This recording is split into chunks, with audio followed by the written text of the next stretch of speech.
So there's so much to say. So where do we start? I think I was going to ask Adelaide, so for somebody new to your work, and this is the first show of yours that they're seeing, it's they wouldn't realize that you had a whole quite different body of work before you started working on the Radical Joy series. So do you want to talk a little bit about that first, maybe? Yeah, sure. Thanks, Mary. Thank you, Fondation H, for having me and hosting me in Paris, and for the exhibition, and all of your hard work. It's been amazing. Just wanted to say that off the bat. And also Sakile and me, you guys are legends. So thank you. And okay, so into my work. I mean, well, I've been a practicing artist for the past 17 years. I started in 2005, and until 2015, I would say I was producing figurative work where I was trying to talk about various social issues. And 2015, I switched quite drastically in terms of the my techniques, and I suppose I found my voice, I would say, and I started to make work using my body as a tool, so body printing techniques, but also was bringing in image transfer, text and writing to still talk about those social issues that I've always been interested in, but it really became more focused on colonialism and feminism specifically. So some of the work, I like to say that I have a multidisciplinary approach to the work, in that some of the work includes photography, image transfer techniques, and then there's a performance element to my practice as well, whereby I am again still using my body as a way of interrogating the things that I'm interested in, and sometimes my voice as well during performances.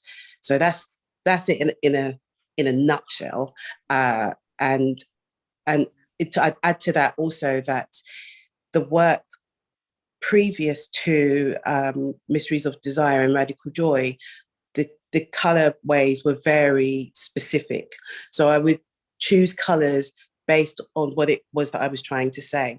So, for example, the Genesis solo exhibition I did in 2018 was all black and gold. And the black was specifically speaking to race, and the gold was specifically speaking to Gold Coast, as in what is was formerly Gold Coast, is now Ghana, formerly British Gold Coast in the west coast of Africa, which is where my family is from. So that is speaking about colonialism, specifically using my family history as a jump off point to really start that interrogation and conversation.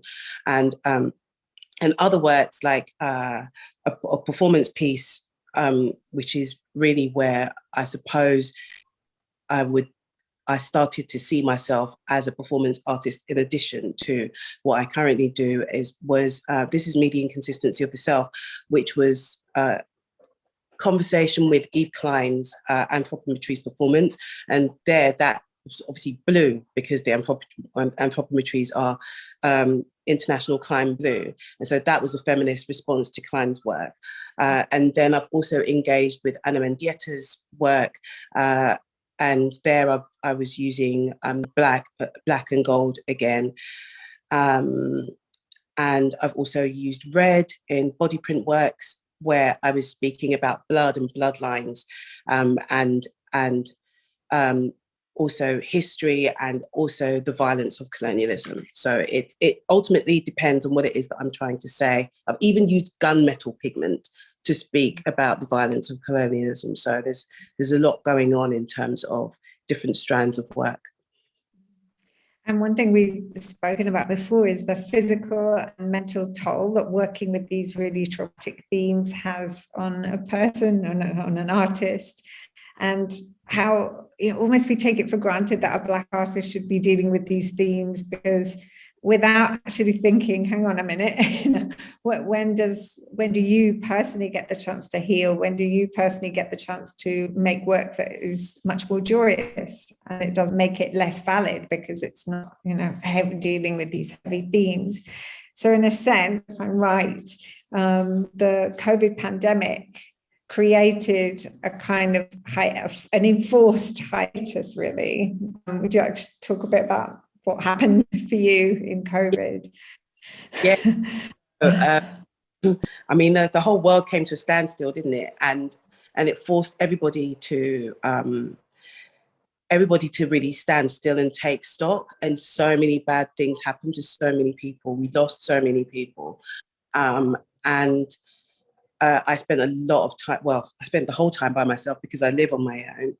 And so this kind of enforced inward turn, me personally, meant that I suddenly became really tired.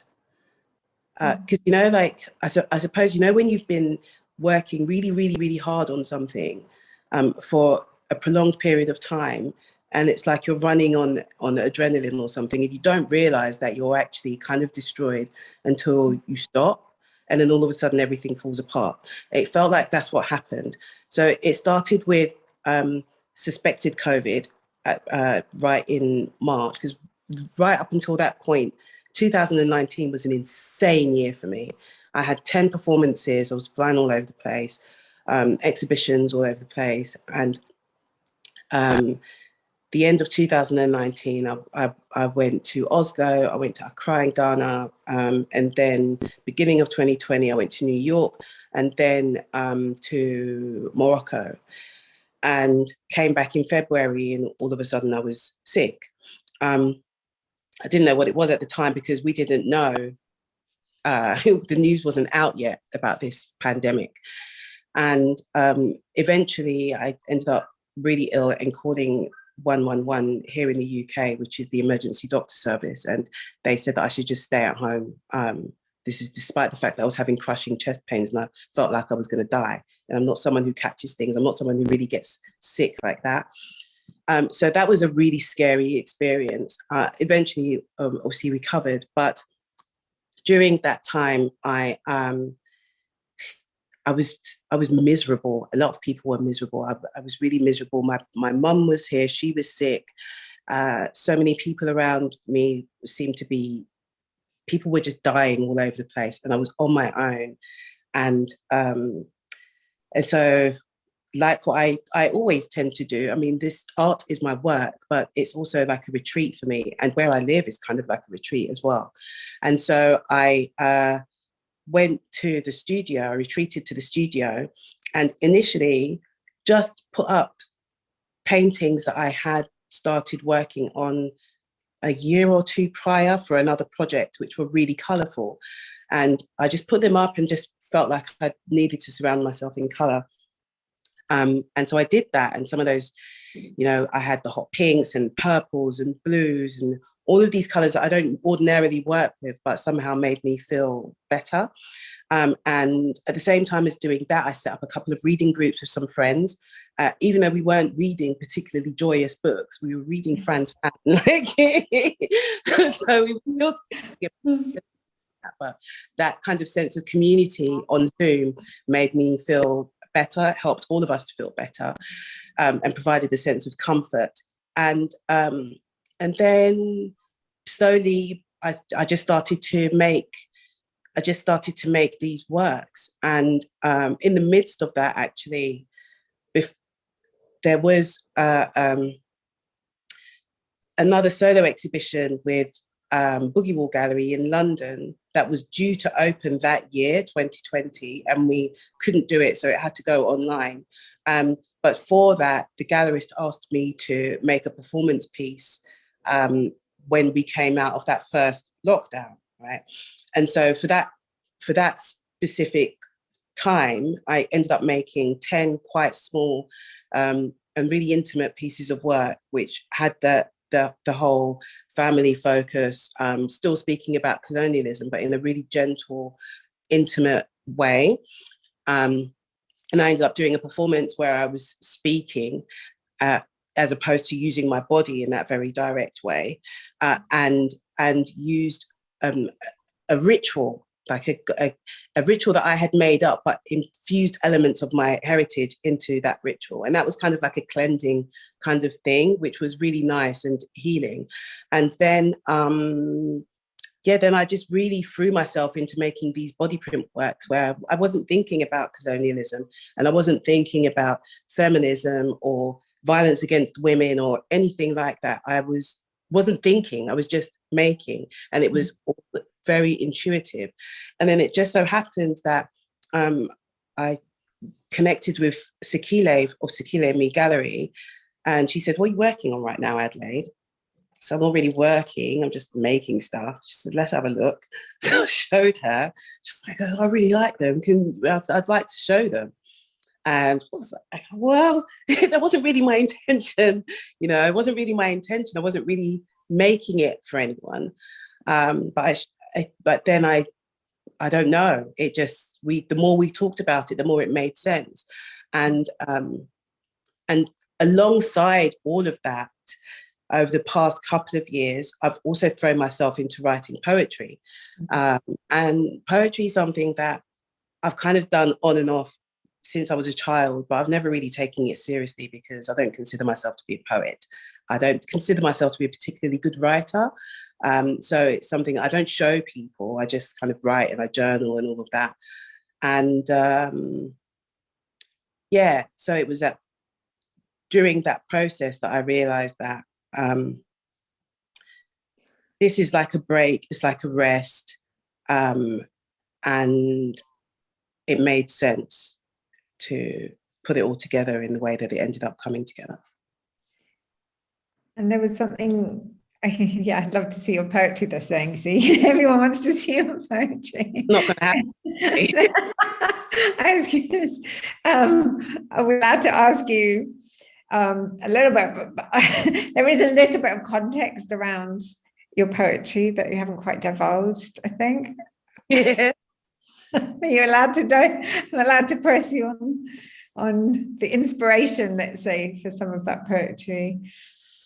Yeah, I mean, I think most people who are adults can relate to the feeling of being in love. So really, it's about love and desire. It's about a specific person, and it's about that feeling of not being able to connect with anyone during that time. Although longing and desire that we all have experienced at some point or other in our lives. So yeah, that's basically what they're about.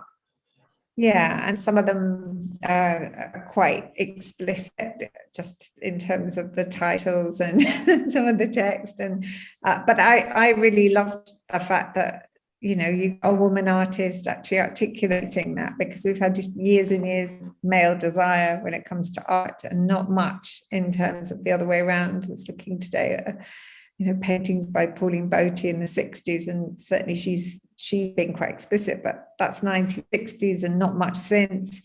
And that's really lovely to see that. And also coming back to what we were saying about this sense of joyousness. And they're very complex paintings.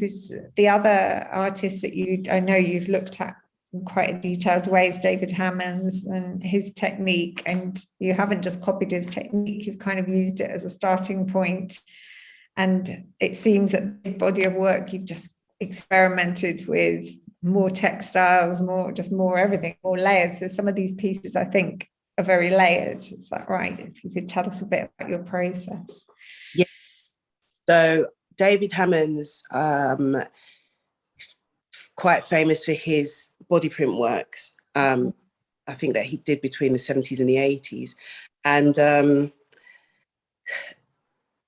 I was really interested in his process because it's less direct than, for example, the Yves Klein way of doing body prints, in that he would cover his body in margarine, which I still haven't been able to find out why margarine, but he would cover his body in margarine and then press himself onto the surface that he was using, and then sprinkle pigment onto it and then knock it off and then set it, and then that forms the body print, because when the pigment sticks to the grease.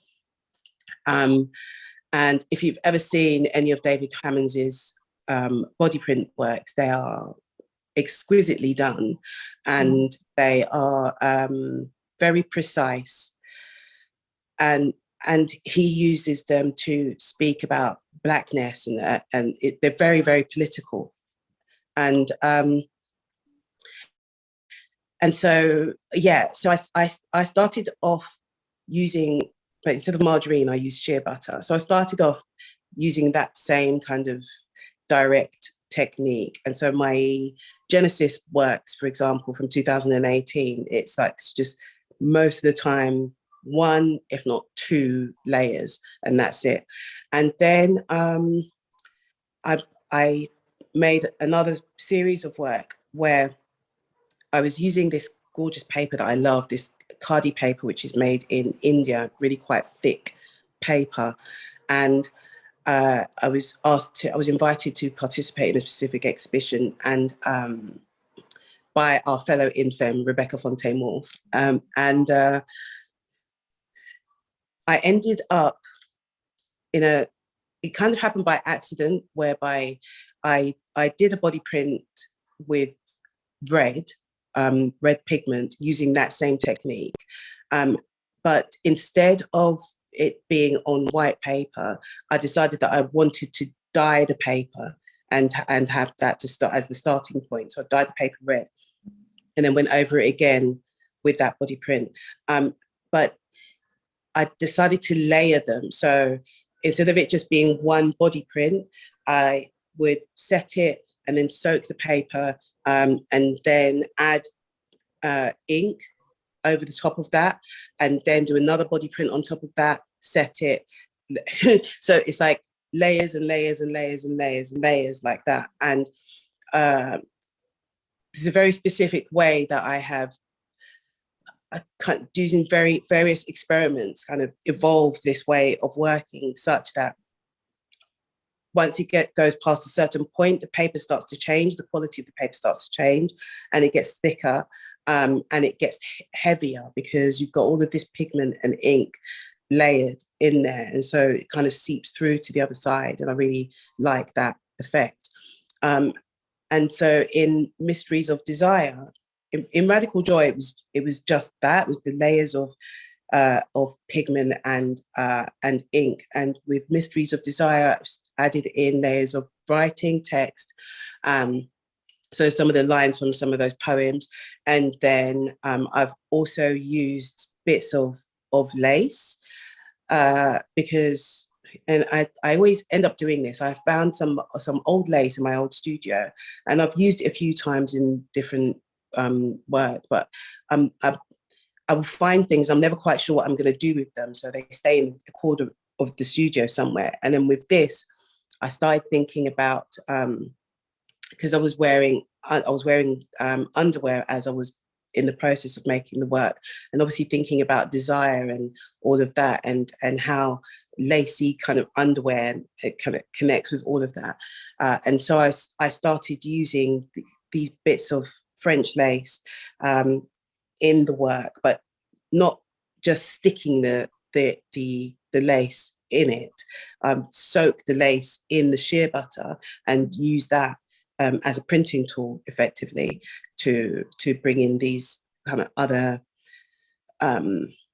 elements, and I suppose serve as a second skin, as you rightly said in the essay, actually, in a different way of making some kind of other pattern in the work.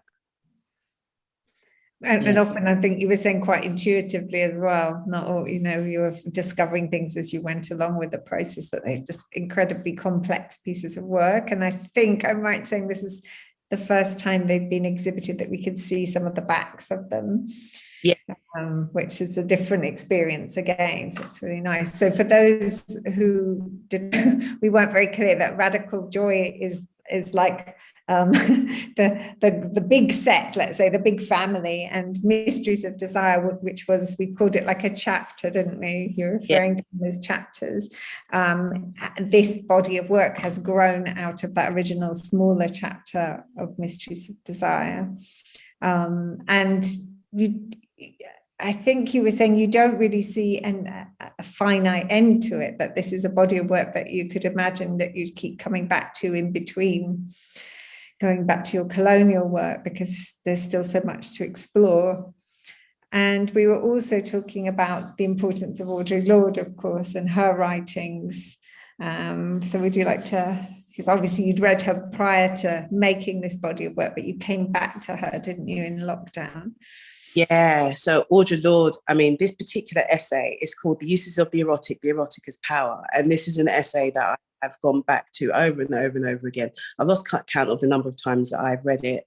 And it's a really powerful essay that talks about the erotic, not in the sexual sense. As soon as people hear that word erotic, the brain automatically goes to sex, and that's just because of the way that the media talks about it, right? But the Audre Lorde talks about the erotic as simply this feeling in our body as human beings, and she's talking about it in terms of being so in touch with your feeling as a human that you can live your most authentic life.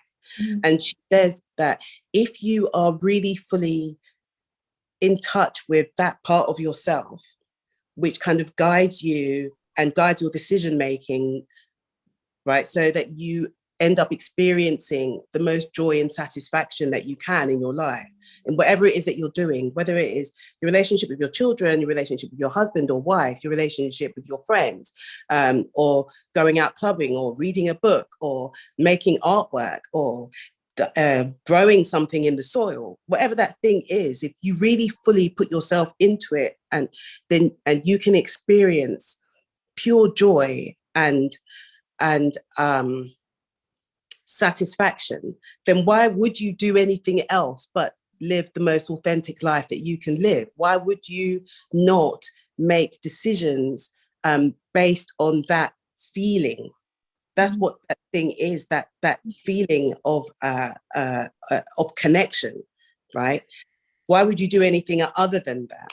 So so that's what she's encouraging us to do, as she's talking about it in the context of women. But I just think that as human beings, if we do that, the world would be a much nicer place to live in. Definitely. And I always feel as women often do put themselves second or last, and their own joy is often quite low down on the list of priorities, because we're taught a little bit that, don't be self-indulgent.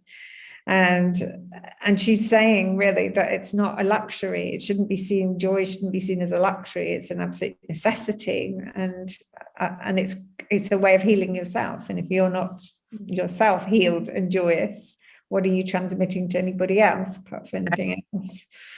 So it really resonated, I think. And also that joy that you do want to transmit to someone else coming to see the work, that I think, you're satisfying the senses. And we've always been a bit suspicious of art that appears to be really sensuous. If you look back over history, people, being quite sniffy about work that is all about color, for instance. I mean, a lot of people are sniffy still, even about Matisse. But there's such a place for this kind of art because it nourishes you. And this is, I think, part of what you're doing with this body of work. It's so important. And I don't know if anyone's had a chance to see the show yet, but hopefully they will get that feeling coming out of it, I think. I hope so. Yeah.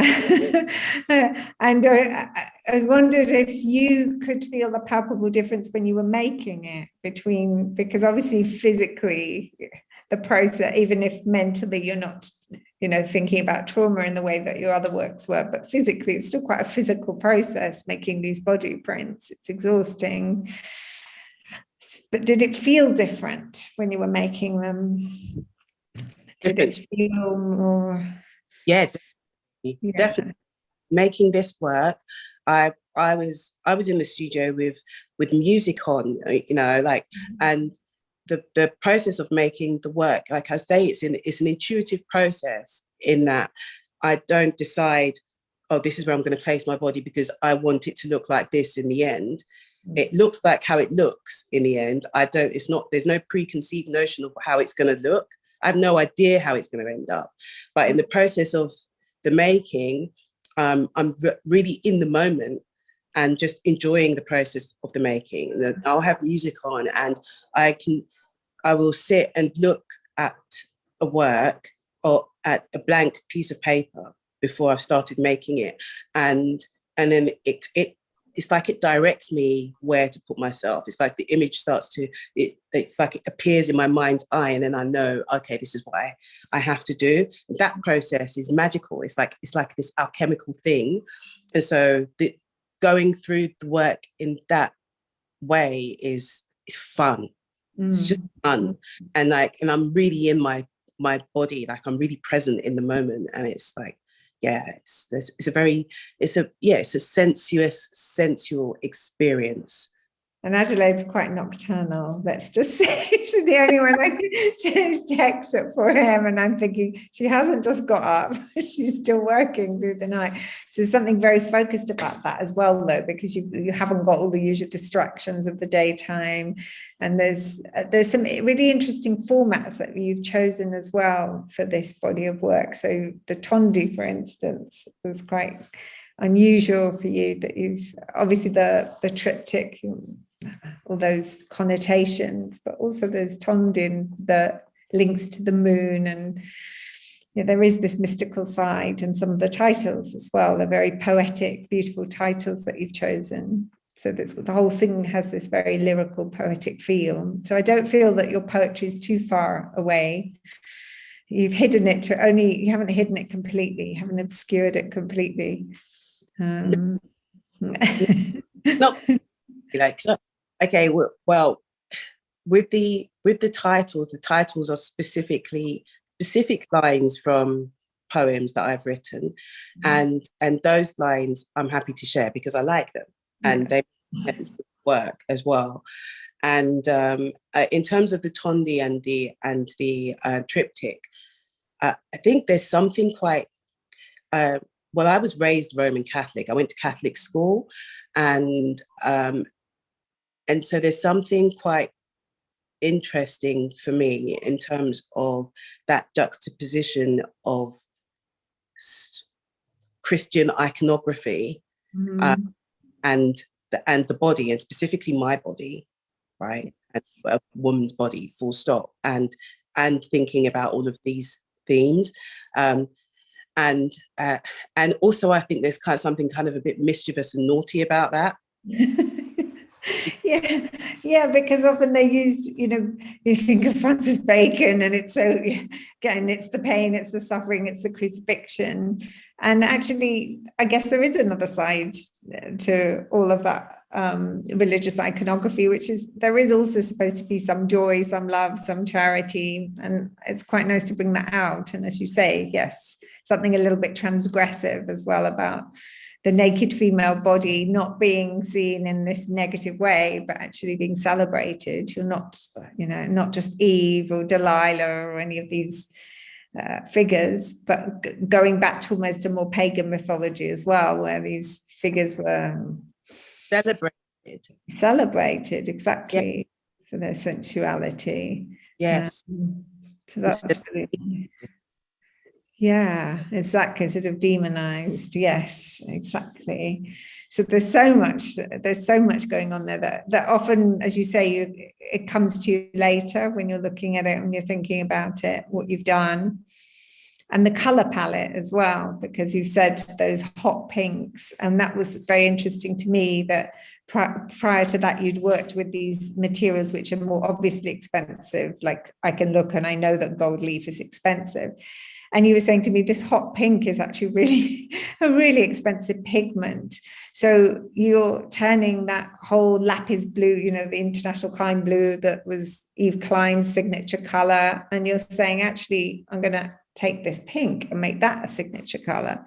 And it's also very expensive and very special. So you're creating your own iconography. I think that's really interesting, that you're building on as well over time. I mean, there's more colors than the pink, but that's just one that came to mind. Yeah, I think that the pink is kind of where it all started, and I probably, whether you can see it or not, I've used more pink than any other color in this series in terms of the actual pigment, because I think each piece starts with the pink that they just do, and it's just because I find that color the most satisfying to look at, and the most indulgent, because it's so expensive. Yeah. So expensive, and it's so, it feels like, remember in the first essay that you wrote for Radical Joy, and Pedro wrote that really poetic piece, and she was talking about taste. She was talking like food, like that satisfying feeling of eating something really naughty or sweet, something like that. And that's what that pigment feels like to me. That color feels really, also kind of reminds me of childhood, bubblegum, you know. And yeah, I don't know, it's just really satisfying. My favorite color is actually red. This hot pink is like a very close second. Just fills me with joy to look at it somehow. Yeah, and all the cliches about pink being for girls, you know, and you've kind of just gone with that and said, well, actually, because historically it wasn't always just for girls, but it's thought, yeah, people think it is. And some people are scared to use it because of that. You know, it's almost like they rebelled against using it in case they're thought to be too girly and too pink. So I love the idea that you've gone, well, actually, I'm just going to completely use it. The interesting thing about the colour pink is that I think it was either the 50s or the 60s, I can't remember, where there was this whole marketing campaign about, it used to be pink for boys and blue for girls. And there was this whole marketing campaign about clothing. And they said, no, pink has to be for girls and blue for boys. And then it stuck since then. So it was basically a PR exercise that made pink girly colour and blue a boy colour. And which is, it's so silly to me, really. But yeah, and it's closer to the flesh color as well, so it makes perfect sense to be using it in work that's so much about the body and so rooted in the body, and a little bit in autobiography, even though you're not giving much away, but a little bit. Mystery. The mystery object of desire. So we won't. It's going to reappear. So where do you see your next body of work coming from? Do you see this as something that you're going to continue immediately, or do you now need to? I think I'm now going to move on to my Confronting Colonialism project. It's like my phase 2 of that project. But I'm going to keep dipping in and out of making these works. So yeah, every now and then, if I want to take a break from all of that stuff, because this phase 2 of this project is not necessarily going to be studio based. There's a lot of reading and research that I have to do around that, and some film based stuff. So I will probably, to take a break from it, go back to the studio and go back to Radical Joy and Mysteries of Desire, depending on one of the chapters from, and maybe add more chapters. I don't know. We'll see where it goes. And but I do feel like it's going to be like a palette cleanser in between projects, or in between various the different phases of confronting colonialism, I will just take the time to say, right, I want to expand on this chapter. How am I going to expand on this chapter? Or I want to add another chapter. I don't know. So we'll see where it goes. But I'm just going to let myself be led by intuition.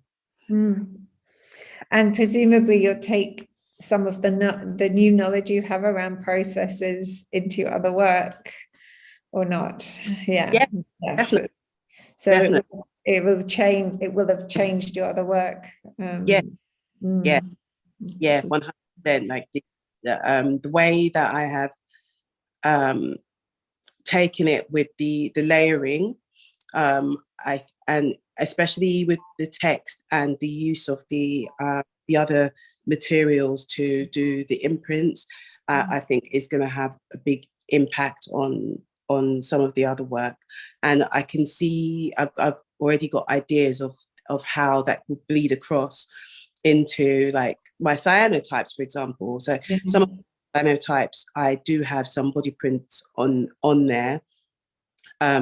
So where could I take those cyanotypes of building up in the layers in this kind of way while still exposing the cyanotype? And I've kind of already started that with Mum and His Dream, which was the series I did in 2020, and Dreams of Overcoming, which was also in that series from 2020.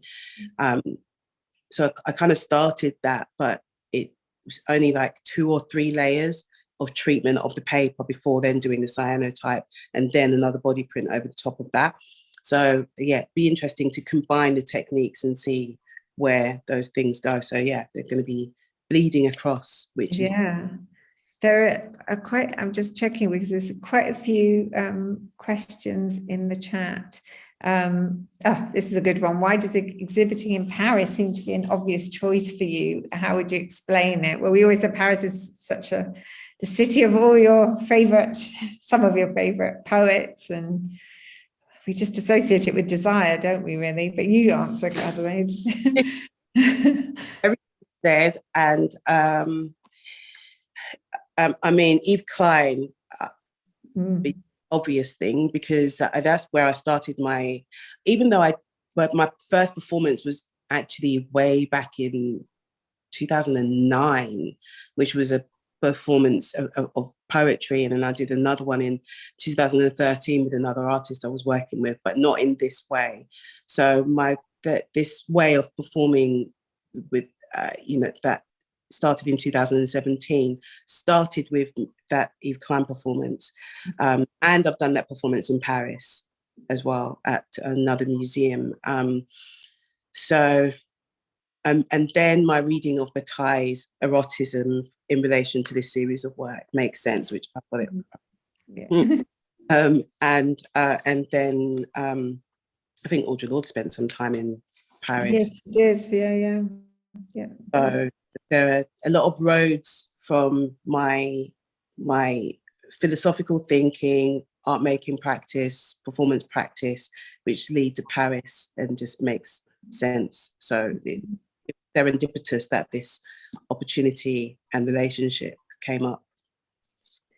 Timothy's asking if you've thought of taking Radical Desire worldwide. Well, it is going worldwide, isn't it? It is.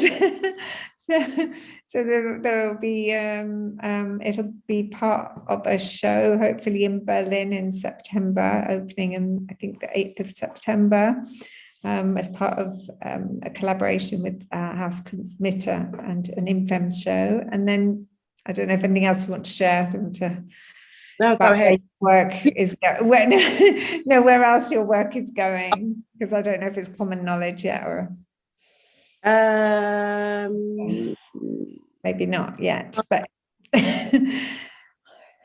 possibly the States next year with a museum there, but it depends on which work they select. Yeah.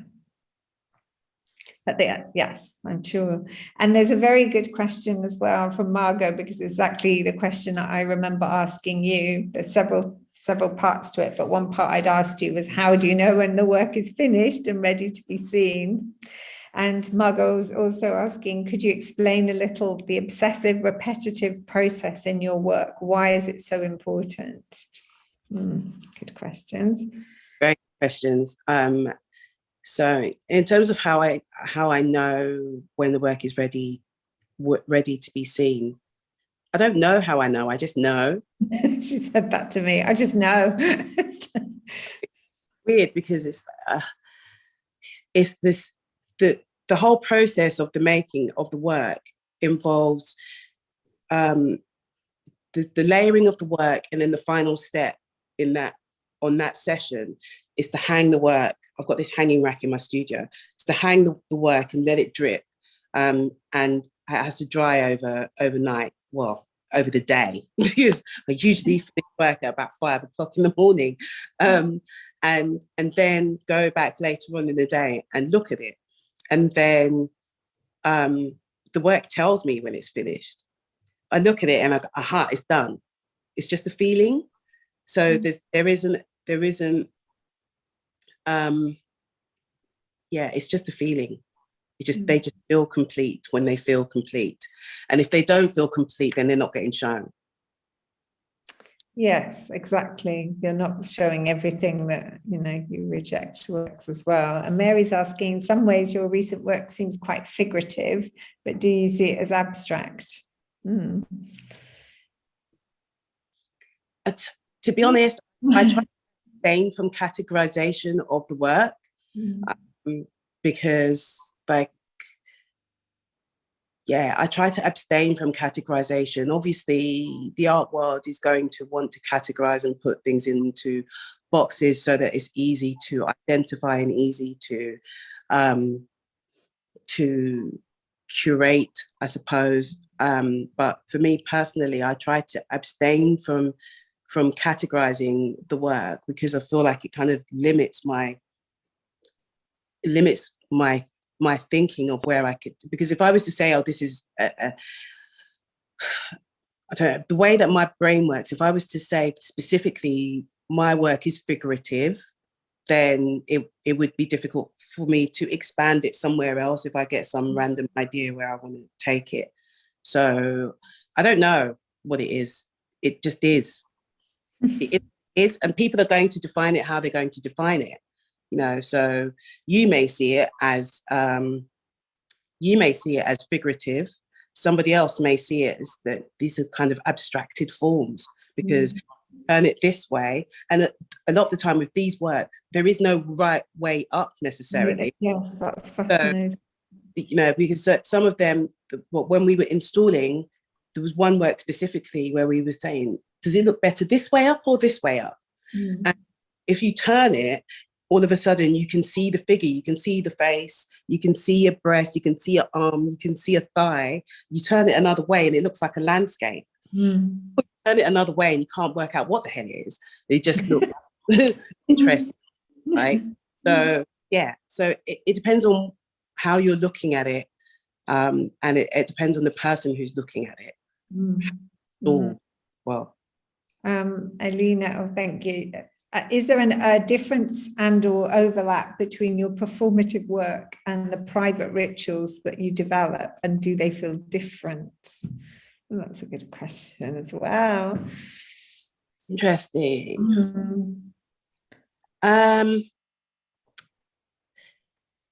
The performance work feeds the studio work, and the studio work feeds the performance work. So in some ways they are one and the same, and in other ways they are completely different. And the studio work, I get to spend more time with the work and layer a lot, and think about what the work is doing. Whereas in the performance, usually it can be anything from 10 minutes to my longest performance, which was 36 hours. Was it 31 hours? I can't remember. A long time anyway. It was over 30 hours durational performance. I think it was 34, wasn't it? So so they can be yeah, they're distinct from each other, but they feed each other as well. And there's a lot of overlap, obviously, because in some of the performances I'm using my body, and in a lot of my studio work I'm using my body. So the one thing that they have in common, I suppose, is my body, aside from when I'm using my voice. But I use my voice in this work with my first ever sound piece. So it depends. In terms of the rituals, with my performances, I do have certain rituals that I do before I engage in any performance. And those rituals involve fasting. So I'll fast for a minimum of 24 hours before every performance. And also, I always ask for a private space before I do the performance so that I can sit and meditate and really get into embodying one of my ancestors, or channeling one of my ancestors, to kind of get me into a different mind space before I go into the performance. So that's very different to the studio. I don't necessarily do that in the studio, although I do fast every day. But that's not necessarily relating to the work. That's just because it makes me feel better. It just makes my body feel better, which helps me feel better for making work, and very physical work, which can be exhausting. I hope that answers. Yeah, that's a great answer.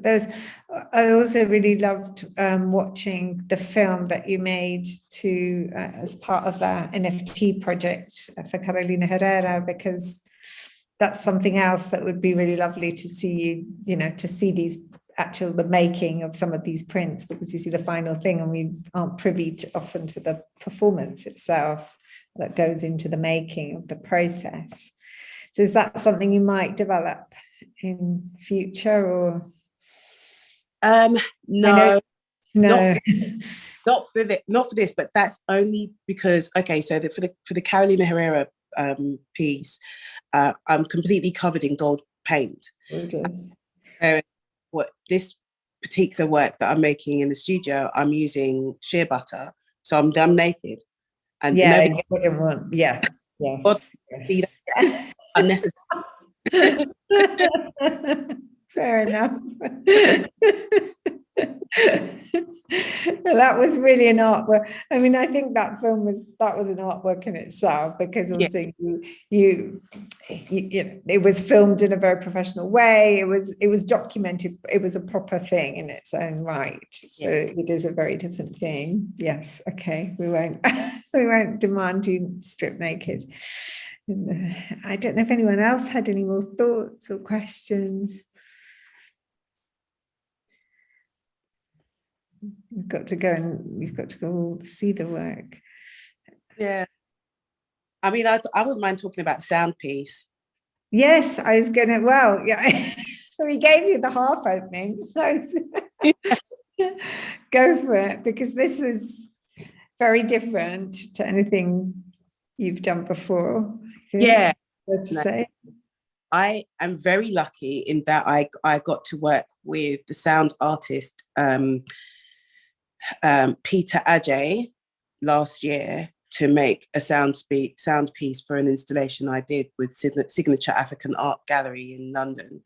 But that was a completely different thing, in that it wasn't my voice, it was the voice of one of my ancestors who's still alive. He's over 100 years old, and he's got the most powerful voice.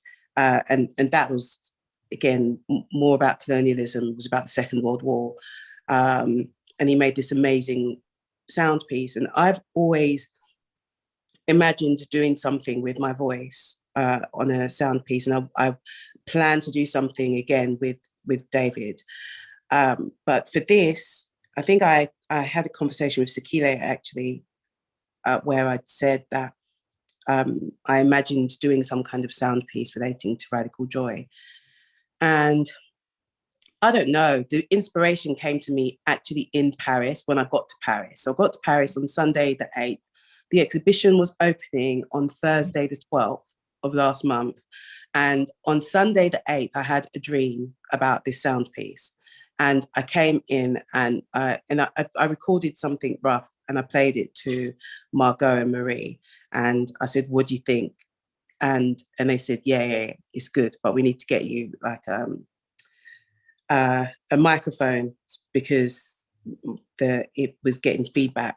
So I basically made it with my phone, and so we did that, and then I went back that evening and I made the sound piece, and the sound piece reflects the way that I have layered the work as well, because it's all of the works have a minimum of 5 layers and a maximum of I don't know how many actually. The thickest one is, but it's I think it's 10, at least 10 layers, possibly more, but I don't know because I stopped counting. So this sound piece is composed of 5 layers of my voice, and they overlap each other, and it's my voice basically reading the lines from various poems, and some of them are from the titles of the works, and some of them are extra ones that I'm giving you for, but some of them they're hidden, so you can't necessarily hear very clearly what it is that I'm saying again. So there's that known and unknown and hidden and mystery thing going on. But I was quite excited about it, and so I was really pleased that when I did the final version, that Margot and Marie liked it enough to have in the exhibition. So we've got 3 headphone sets, so you can sit and put the headphones on and look at the artwork. And there was something that this really kind lady said actually when she listened at the private view, and she said that she felt that the work was very talkative already, which was an interesting way of describing the work. But when she sat with the headphones and looked at the work, that they became even more talkative. It was like they came alive, which I really, really lovely. So, yeah. That's wonderful. It's so performative. That's great, isn't it? Yeah. So that's something hopefully, you might develop again. Definitely. And ready. So my producer, Halime Ozdemir, she came over from London specifically for the opening, which was so nice. But she listened to it and she said that she actually has access to a studio, so a professional studio. So when I'm ready to record my next sound piece, I can go and do that, which is really exciting. Brilliant. It's getting more and more layers, which I think is really interesting. The exhibition becoming, more and more layered and performative, because often you do live performances as well at openings. Yeah, and I have an idea for, but to instruct another performer or performers to make a dance in response to the sound piece and to the work. Brilliant. That's something I'm thinking of at the moment, developing. So we'll see. Great. Maybe for Berlin, Adelaide. we've got other things lined up. We've got quite a few exhibitions. That could be interesting, because my cousin, the person who I want to do that, is my cousin who lives in Berlin. Oh, there you go. And performance artist, and we've been wanting to collaborate for the longest time. And she knows my work, so that could work. Let's discuss.